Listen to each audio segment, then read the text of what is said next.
Это такое, на самом деле, благословение, когда мы друг друга знаем.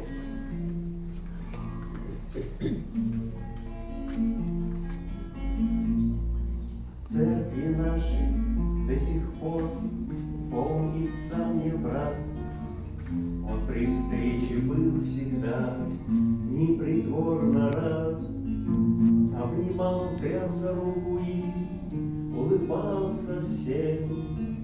Говорил: приветствую, просто без проблем.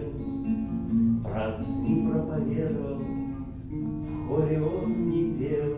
В уголке у стеночки скромненько сидел.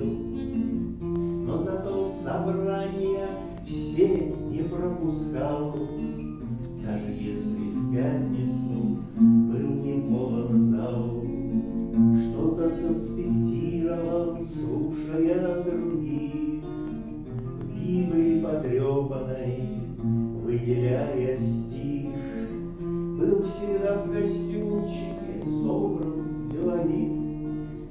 Даже если чувствовал, что спина болит, он молился искренно, громко: будь здоров. Пусть и одинаково, но без лишних слов. Мы смогли все выучить текст его молитв. В общем, в церковь нашу, брат, накрепко был влит. Не прошли и годы прочь, в церковь прихожу. В уголке у стеночки пусто я гляжу.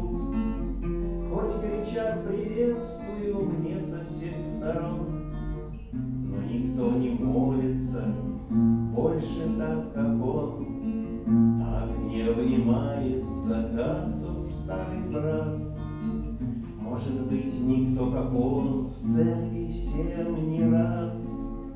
Проповедь не слушай, часто ребятня, и одеты кое-как, в зале болтовня. Жизнь прошла пред Господом в церкви у него. Может, не заметен был, ну и что с того? Вспоминаю брата я и его житье. Дай Господь и мне войти в царствие Твое. Вспоминаю брата я и его житье. Дай Господь войти и мне в царствие Твое.